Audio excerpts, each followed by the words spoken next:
ایک وقت کسی خاتون نے بتایا تھا کہ میرا 12 سال کا بیٹا ہے اور وہ جائز نہیں ہے۔ میں شوہر کو سچ بتانا چاہتی ہوں لیکن میں ڈرتی ہوں کہ کہیں مجھے طلاق نہ دے دیں، کیا حکم شرع ہوگا؟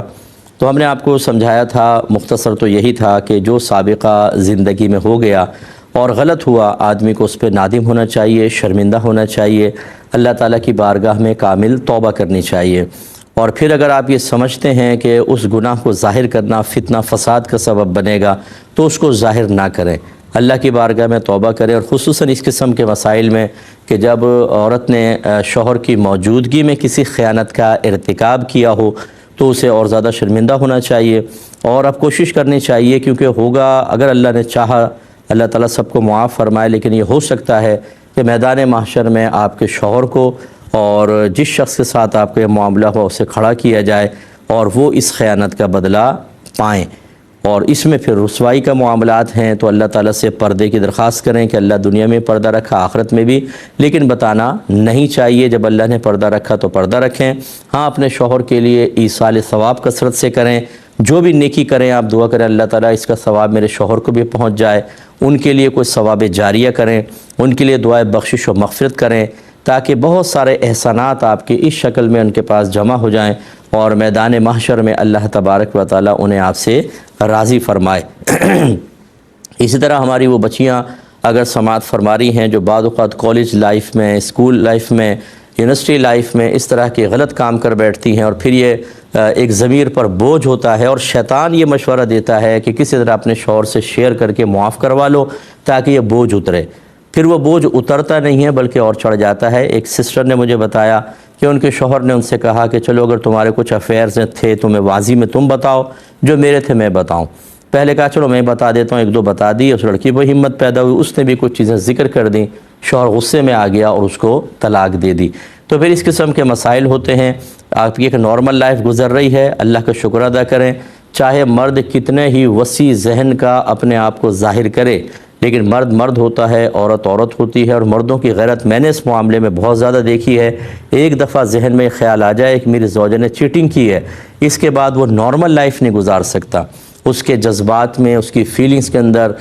وہ مضبوطی نہیں رہے گی، وہ گہرائی نہیں رہے گی، بلکہ وہ ہر لمحہ یہ سوچے گا، شیطان بلکہ ڈالے گا کہ یہ تیرے ساتھ اب بھی چیٹ کر رہی ہوگی، کیا پتہ۔ تو اس طرح اپنی ازدواجی زندگی کو خراب کرنا بالکل درست نہیں، اور نہ اسی طریقے سے کوئی بھی کسی سے اپنے گناہ کو شیئر کرے۔ یاد رکھیں جب اللہ نے پردہ رکھا ہے تو اپنے گناہ کا اظہار بھی گناہ ہوتا ہے۔ بعض اوقات ہم اپنے فرینڈز کے درمیان، اور خاص طور پہ لڑکیاں ایک دوسرے سے اپنے گناہ شیئر کر رہی ہوتی ہیں، مجھ سے ایسا ہو گیا، ایسا ہو گیا، ہرگز نہ بیان کریں، بالکل خاموش۔ چاہے کوئی اپنا بیان کر رہا ہو اس کو منع کریں کہ بھئی نہ کریں، اور کوئی کر کے یہ کہے کہ ہم نے تو بتا دیا تم بھی بتاؤ، دیکھو چھپاؤ نہیں، آپ بالکل نہ بتائیں، خاموش رہیں، اور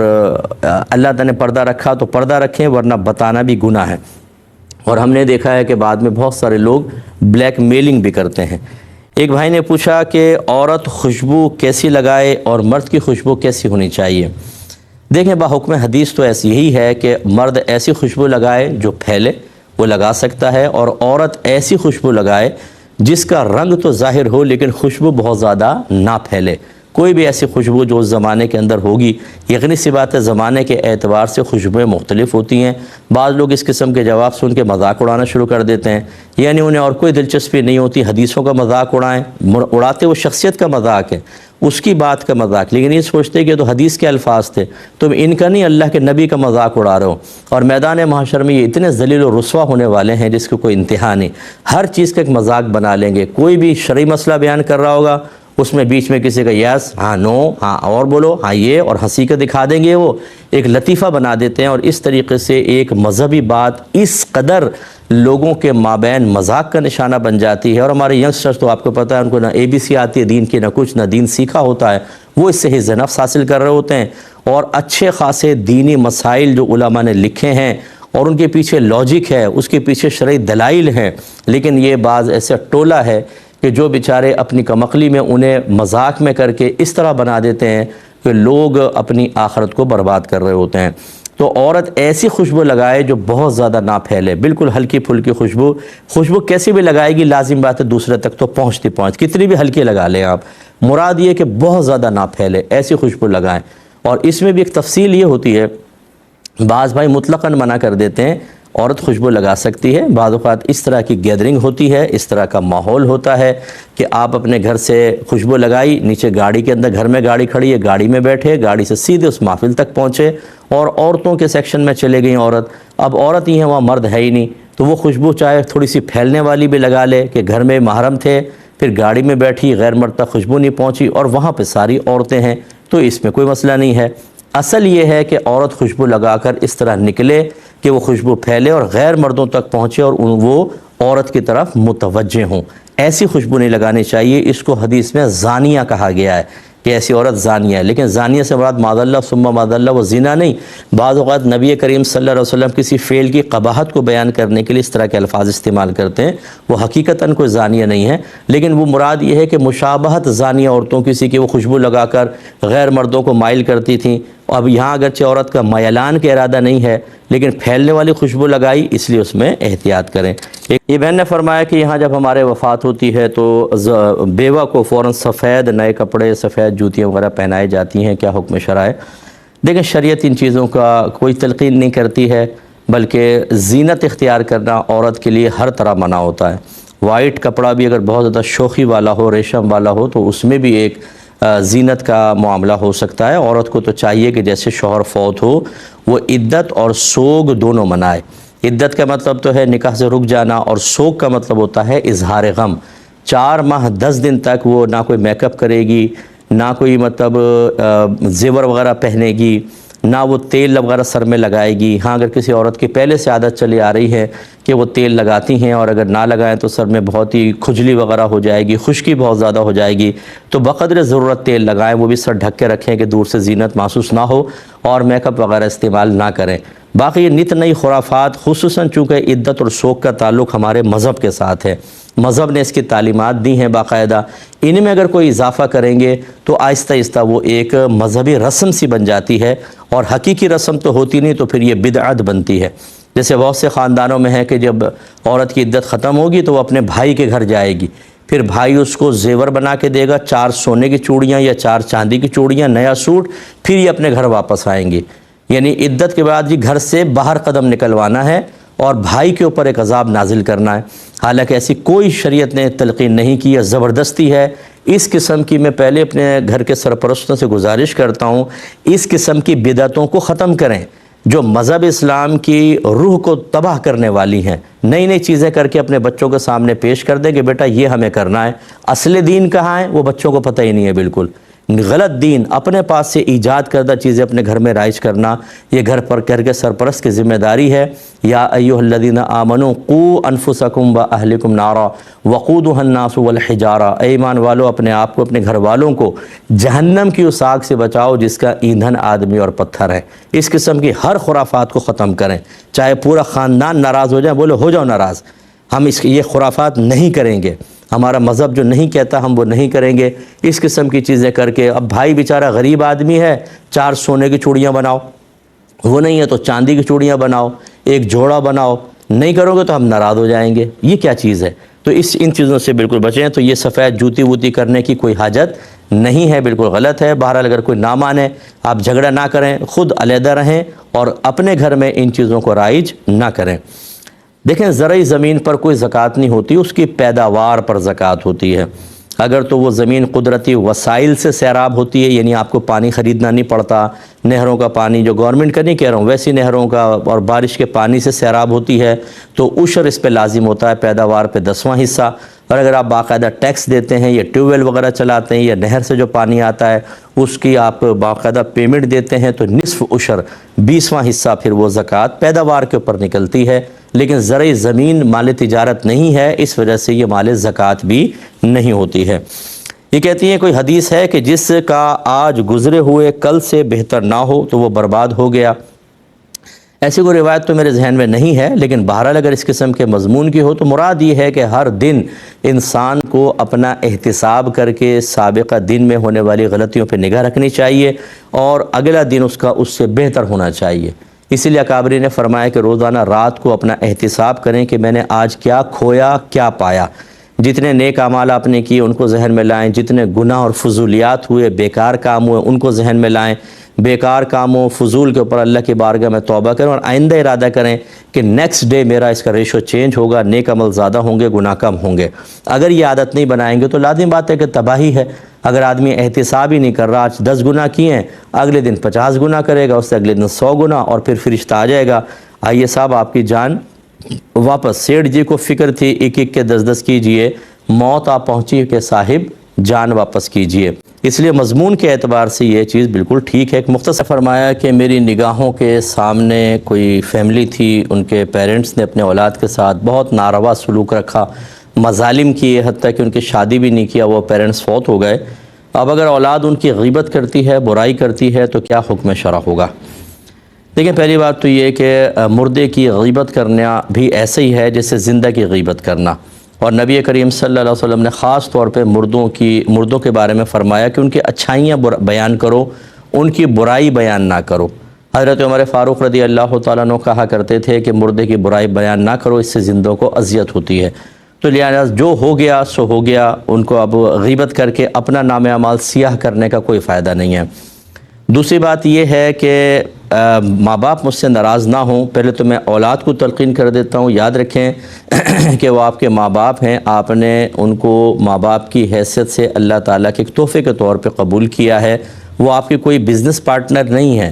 وہ آپ کے ان کی عزت اور ان کی ذلت کا معیار کوئی ان سے حاصل ہونے والے مفادات ذاتیہ کو نہ بنائیں کہ ہمارے ماں باپ ہماری مرضی کے مطابق ہمیں نعمتیں دیں، سہولیات فراہم کریں تو سر آنکھوں پر، اور اگر انہوں نے ہماری مرضی کے خلاف کیا تو ہم 2 منٹ میں ان کی عزت اتار کے ہاتھ پہ رکھیں گے، ایسا ہرگز نہیں۔ نبی کریم صلی اللہ علیہ وسلم نے جب بیان فرمایا کہ ماں باپ انسان کے لیے جنت ہیں یا دوزخ ہیں، فرما برداری کرے گا جنت میں جائے گا اور نافرمانی کرے گا تو جہنم میں جائے گا۔ تو کسی نے عرض کی وَإِن ظَلَمَاهُ، اگرچہ ماں باپ اس پر ظلم کریں، سرکار نے 3 دفعہ فرمایا وَإِن ظَلَمَاهُ وَإِن ظَلَمَاهُ وَإِن ظَلَمَاهُ، اگرچہ وہ اس پہ ظلم کریں، اگرچہ ظلم کریں، اگرچہ ظلم کریں۔ یعنی اولاد کو چاہیے کہ ماں باپ کے بارے میں جو شرعی تقاضا ہے اس کو پورا کریں۔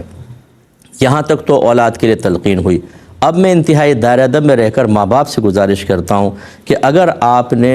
شریعت نہ سیکھ کر یہ سمجھا ہے کہ اولاد آپ کی ایک ایسی پراپرٹی ہو گئی ہے، ایک ایسی آپ کی ملکیت میں چیز آ گئی ہے کہ اس کے ساتھ جیسا مرضی رویہ رکھیں، میدان محشر میں ہماری گرفت نہیں ہوگی، تو یہ سب سے بڑی آپ کی مسٹیک ہے، بہت بڑی مسٹیک ہے۔ نبی کریم صلی اللہ علیہ وسلم نے عدل کا حکم دیا، اپنے بچوں میں عدل سے کام لو، اگرچہ بوسہ دینے میں۔ اس کا مطلب ہے عدل کا مقابل ظلم ہوتا ہے کہ بچوں کے حق میں بھی ظلم متحقق ہو سکتا ہے، ماں باپ ظالم ہو سکتے ہیں۔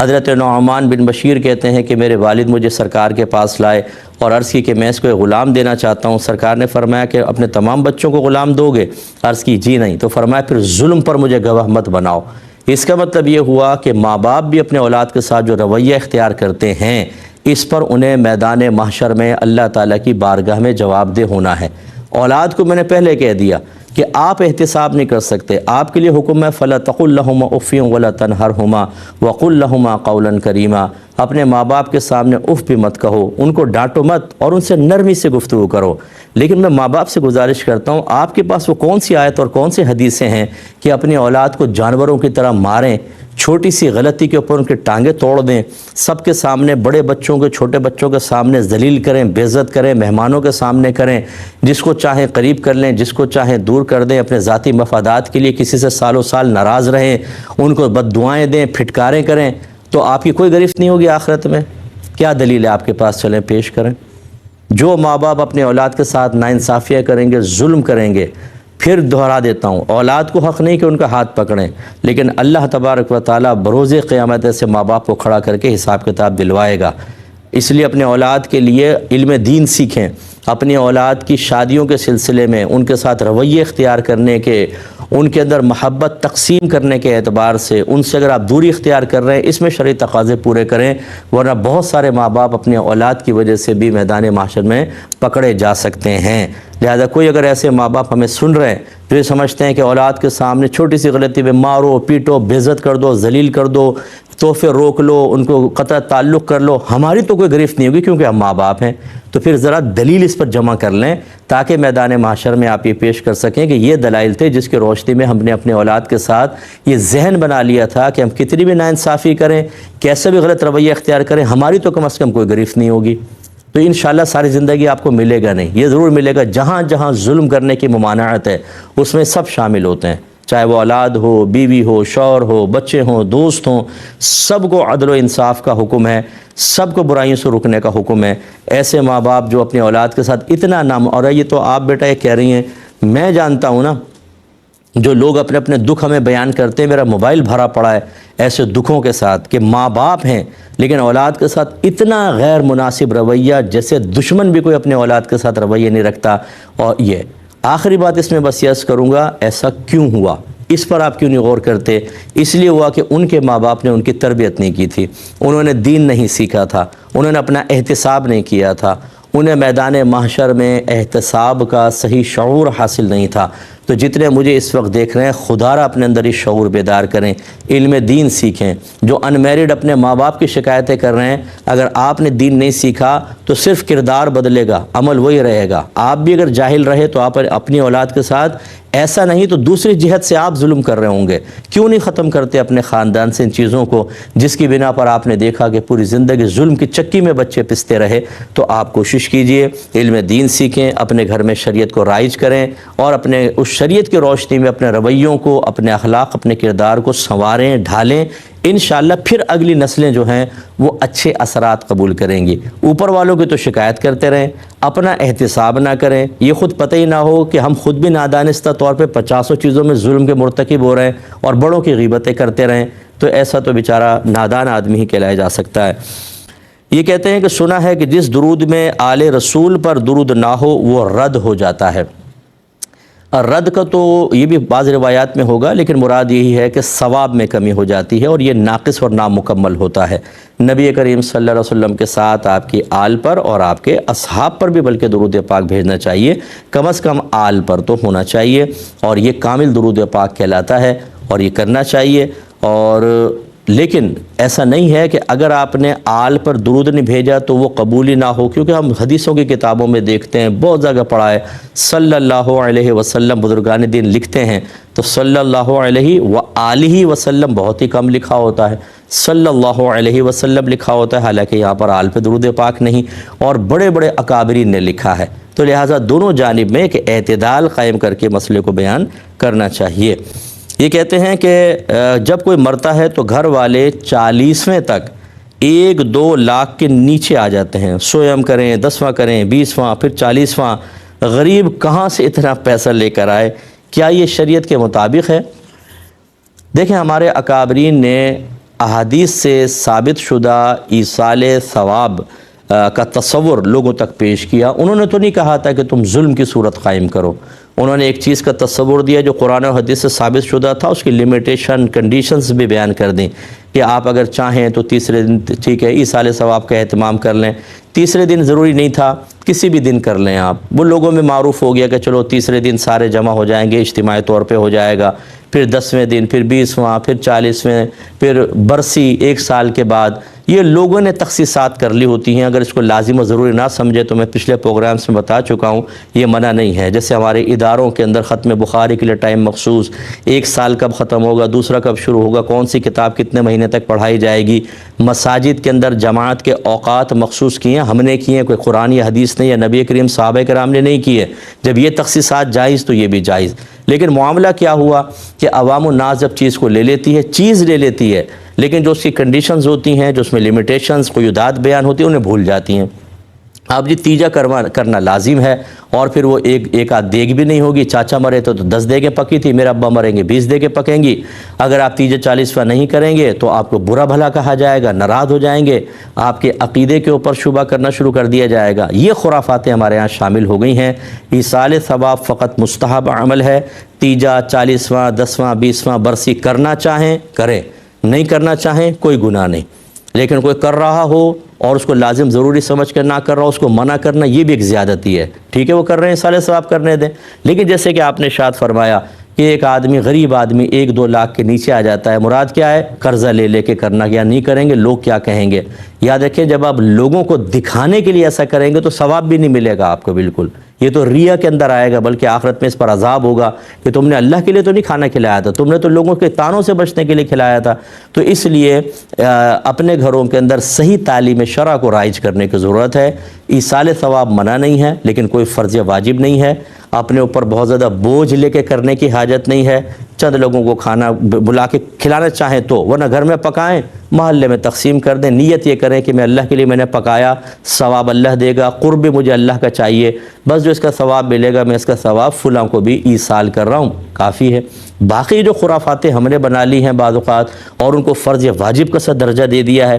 یہ بالکل غلط ہے، اور کوئی بھی صحیح عالم دین ان کی کبھی حوصلہ افزائی نہیں کرے گا۔ یہ جاہل قسم کے جو کھانے پینے والے ہوتے ہیں نا غالباً، وہی ان کی حوصلہ افزائی کر کے اور اس کو فرض واجب کا سا درجہ دے دیتے ہیں، ایسا ہرگز نہیں کرنا چاہیے۔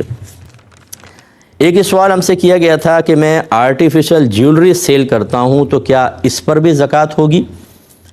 دیکھیں ویسے تو یہ مال زکوٰۃ نہیں ہوتا، اگر فروخت کے لیے، خرید و فروخت کے لیے نہ ہوتا، تجارت کے لیے نہ ہوتا تو آرٹیفیشل جیولری پہ زکوٰۃ نہیں ہوتی، سونا چاندی پر ہوتی ہے۔ لیکن جب آپ نے اس کو بیچنے کے لیے رکھا ہے تو یہ ہے مال تجارت، اور جب آپ کی دکان میں اس طرح کا بہت سارا مال ہو، پورا جب سال گزر جائے تو سارے مال کا حساب کریں اور اس جتنے قیمت مالیت کا بنے، اگر وہ 52.5 تولہ چاندی سے زیادہ کا ہو تو پھر 2.5% اس کی زکوٰۃ آپ کو نکالنی ہوگی۔ ایک بھائی کہتے ہیں کہ ایک کرسی پر بیٹھ کر ایک پاؤں کے اوپر اس طرح پاؤں رکھ کر قرآن پاک پڑھ سکتے ہیں یا نہیں؟ دیکھیں یہ سٹنگ جو ہے یہ متکبرانہ سی سٹنگ ہے اور ایک قرآن کے ادب کے منافی ہے۔ ہاں اگر کوئی بیمار ہے وہ نیچے بیٹھ کے نہیں پڑھ سکتا، اس کی کمر میں درد ہے، اگر سیدھے پاؤں رکھ کر تھک چکا ہے، تھوڑی دیر کے لیے اوپر رکھ لیے تو چلیں گنجائش نکلے گی، لیکن ایک قرآن کو معذاللہ حقیر سا سمجھ کر، معمولی سمجھ کر اور ایسا بیٹھ کے پاؤں رکھ کے جیسے ناول پڑھ رہا ہوں اس طرح پڑھنا، یہ قرآن کے احترام کے منافی ہے۔ اگرچہ میں اس کو گناہ نہیں کہہ رہا ہوں، لیکن یہ ادب کے خلاف ہے۔ ہمیں ہمیشہ جو بھی اچھا عمل کریں وہ کس کے لیے کر رہے ہیں یہ دیکھیں، کس ذات کی نگاہوں کے سامنے کر رہے ہیں یہ دیکھیں، اس کے لیے پھر ہمیں ایک اچھی حیت اختیار کرنا، ایک اچھی صورت بنانا جو ادب والی صورت ہو، یہ انسب اور اولیٰ ہوتا ہے۔ باقی جیسے میں نے کہا آزار مستثنیٰ ہوتے ہیں، اگر آپ پریشان تکلیف میں ہیں، کرسی پہ بیٹھ کے آپ کرنا ہوگا اور تھک چکے ہیں تو پھر آپ پوزیشن چینج کر سکتے ہیں، ورنہ ادب احترام یہی ہے کہ پاؤں وغیرہ سیدھے رکھ کے کوئی تکیہ رکھ لیں، اس کے اوپر قرآن پاک رکھ کر پڑھیں۔ اب اللہ علیہ وسلم نے جب مکۃ المکرمہ میں اللہ تبارک و تعالیٰ کے حکم سے اعلان نبوت فرمایا تو آزاد مردوں میں، بالغان میں سب سے پہلے آپ پر ایمان لانے کا شرف اللہ تعالیٰ نے سیدنا صدیق اکبر رضی اللہ تعالیٰ عنہ کو بخشا۔ آپ زمانہ جاہلیت میں بھی ہر قسم کی برائی سے دور تھے، نہ آپ نے کبھی بت پرستی کی، نہ کبھی آپ نے شراب کو ہاتھ لگایا۔ کسی نے پوچھا جب آپ ایمان لے آئے تھے کہ زمانہ جاہلیت میں تو کوئی پابندی نہیں تھی تو آپ نے کیوں شراب اس وقت نوش نہیں کی؟ تو آپ نے فرمایا کہ میں نے یہ دیکھا کہ جو شرفاء ہیں وہ شراب پی کے نالیوں میں گرے ہوتے تھے اور میں اس بات کو محبوب نہیں رکھتا تھا۔ گویا کہ نبی کریم صلی اللہ علیہ وسلم کی معیت میں جس شخص کو اللہ تبارک و تعالیٰ کا ارادہ تھا کہ دنیا اور آخرت حتیٰ کہ جنت میں بھی ساتھ رکھے گا، اسے شروع سے ہی تمام تر دنیاوی آلائشوں، گندگیوں سے پاک و صاف رکھا، اور جب نبی کریم صلی اللہ علیہ وسلم نے اعلان نبوت فرمایا تو آپ فوراً ایمان لے کر آئے، اور اس وقت ایمان لانے کا مطلب یہ تھا کہ اپنے پورے خاندان، برادری، جتنے کاروباری آپ کا حلقہ تھا ان سب کو اپنا دشمن بنا لینا۔ لہٰذا وہ لوگ کہ جو پہلے بڑی محبت سے ملتے تھے ان کی آنکھوں میں نفرت پیدا ہو گئی، جن کے رویے بڑے مثبت تھے منفی رویے اختیار کر لیے گئے، آپ کو مجالس سے دور کر دیا گیا۔ لیکن آپ نے نبی کریم صلی اللہ علیہ وسلم کے لیے، دین کے لیے، اللہ کے لیے ہر قسم کے نقصان کو برداشت کیا اور سرکار کے ساتھ رہے۔ اور کئی دفعہ ایسا ہوا کہ جب رحمت کونین صلی اللہ علیہ وسلم پر معاذ اللہ کفار نے ظاہری طور پہ حملہ کیا تو آپ ڈھال بن گئے، اور آپ کو بعض اوقات اتنا مارا گیا کہ لوگ یہ سمجھے کہ شاید یہ انتقال کر گئے ہیں، لیکن اس کے باوجود آپ نے رحمت کونین صلی اللہ علیہ وسلم کا ساتھ نہ چھوڑا، یہاں تک کہ جب ہجرت کا وقت آیا تو سب سے پہلے لوگ جو جاتے رہے، نبی کریم صلی اللہ علیہ وسلم سب کو تلقین فرماتے رہے کہ ہجرت کریں، لیکن آپ کو اشارہ کر دیا گیا تھا کہ آپ نہیں جائیں گے، تو لہٰذا آخر میں حضرت علی رضی اللہ تعالی عنہ کو نبی کریم صلی اللہ علیہ وسلم نے جس رات آپ نے ہجرت فرمانی تھی اپنے بستر پہ لٹایا اور فرمایا کہ علی یہ لوگوں کی امانتیں ہیں، صبح ان کے حوالے کر کے پھر آپ تشریف لے آئیے گا، اور سیدنا صدیق اکبر رضی اللہ تعالی عنہ سے فرمایا کہ آپ میرے ساتھ جائیں گے، اور رات کے پھر آخری پہر آپ لوگ روانہ ہوئے۔ اور یہ بڑا معروف واقعہ ہے کہ صدیق اکبر رضی اللہ تعالی عنہ نے 2 اونٹ سرکاری خدمت میں پیش کیے، جو پہلے ہی اشارہ پا کے آپ نے پالنا شروع کر دیے تھے کھلا پلا کے کہ ہم اس پہ ہجرت کریں گے۔ تو ایک نبی کریم کو بطور تحفہ دیا کہ یا رسول اللہ یہ آپ کے لیے ہے۔ سرکار نے فرمایا کتنے کا ہے؟ تو عرض کیا رسول اللہ میں آپ سے پیسے لوں گا۔ رحمت کونین صلی اللہ علیہ وسلم نے فرمایا کہ ابوبکر اگر آپ پیسے نہیں لیں گے تو پھر میں اس کو نہیں لوں گا، کیونکہ میں چاہتا ہوں کہ میرا سفر ہجرت خالصتاً اللہ تبارک و تعالیٰ کی رضا کی خاطر ہو، یعنی میں اس سے کوئی دنیاوی نفع دنیاوی حظ حاصل نہ کروں۔ چنانچہ پھر آپ نے جتنے میں لیا تھا اتنے میں ہی نبی کریم صلی اللہ علیہ وسلم کو بیچا۔ اس کے بعد مفسرین لکھتے ہیں، سیر نگار لکھتے ہیں، سیرت نگار لکھتے ہیں کہ جب سفر پہ آپ روانہ ہوئے تو کبھی آپ نبی کریم صلی اللہ علیہ وسلم کے آگے چلتے اور کبھی پیچھے چلتے۔ تو 2 روایتیں ہیں، ایک میں تو خود سرکار نے فرمایا کہ ابوبکر آپ اسی لیے میرے آگے چلتے ہیں کہ جب آپ کو خوف محسوس ہوتا ہے کہ کوئی آگے سے حملہ کرے گا، اور آپ پیچھے اس لیے آ جاتے ہیں کہ جب آپ کو یہ خوف ہوتا ہے کوئی پیچھے سے حملہ کر دے گا۔ عرض کیا رسول اللہ یہی بات ہے۔ اور ایک روایت میں خود آپ نے عرض کیا رسول اللہ میں اس لیے آگے ہو جاتا ہوں کہ اگر کوئی خدا نہ خواستہ آپ کو نقصان پہنچائے تو پہلے مجھ تک وہ نقصان پہنچے، آپ تک نہ پہنچے، اور اسی سوچ کے ساتھ میں آپ کے پیچھے چلتا ہوں۔ تو یہ اتنے زیادہ کلوز نبی کریم صلی اللہ علیہ وسلم کے ساتھی تھے، اور پھر ساری زندگی آپ کے ساتھ گزاری، اور اس پہ انشاءاللہ ہم مزید فضائل بیان کریں گے۔ کچھ مسلم شریف کی احادیث ہیں جو میں عربک متن کے ساتھ آپ کی خدمت میں ذکر کرتا ہوں۔ صحیح مسلم کی روایت ہے 6173 نمبر، حضرت عبداللہ رضی اللہ تعالی عنہ اس کے راوی ہیں۔ وہ کہتے ہیں کہ نبی کریم صلی اللہ علیہ وسلم نے ارشاد فرمایا کہ لو کنت متخذا من امتی احدا خلیلا، کہ اگر میں اپنی امت میں سے کسی کو اپنا خلیل بناتا، لاتخذت ابا بکر، تو ضرور ابو بکر کو اختیار کرتا۔ خلیل اسے کہتے ہیں جو ہر قسم کے راز میں شریک ہو، اور یقیناً اللہ تعالیٰ کی طرف سے کچھ راز ایسے بھی نبی کریم صلی اللہ علیہ وسلم کو بتائے گئے تھے، ایسی آپ کو معرفتیں حاصل تھیں، اس طرح کی آپ کو حقیقتیں آپ پر آشکار ہو گئی تھیں کہ جو صرف اللہ تعالیٰ اور اپنے حبیب کے درمیان تھی، اور خلیل وہی ہوتا ہے جس سے کچھ نہیں چھپایا جاتا۔ تو اس وجہ سے سرکار ارشاد فرما رہے ہیں کہ اگر کسی کو میں خلیل بناتا تو ابو بکر کو بناتا۔ اور ایک روایت میں ہے لیکن تمہارا خلیل تو اللہ نے تو اپنا خلیل اپنے حبیب کو بنایا، مجھے بنایا، میرا خلیل تو اللہ تعالیٰ ہے۔ تو یہ بس اشارہ کر دیا کہ خلیل تو نہیں بنایا، باقی سب کچھ، اور اگر خلیل بنتے تو پھر آپ ہوتے۔ اس کا مطلب ہے کہ نبی کریم صلی اللہ علیہ وسلم کی بارگاہ میں سب سے قریب ترین اگر کسی کا مقام ہے تو وہ صدیق اکبر رضی اللہ تعالی عنہ کا ہے، کہ اگر اللہ کی طرف سے اجازت ہوتی تو خلت آپ کو حاصل ہوتی۔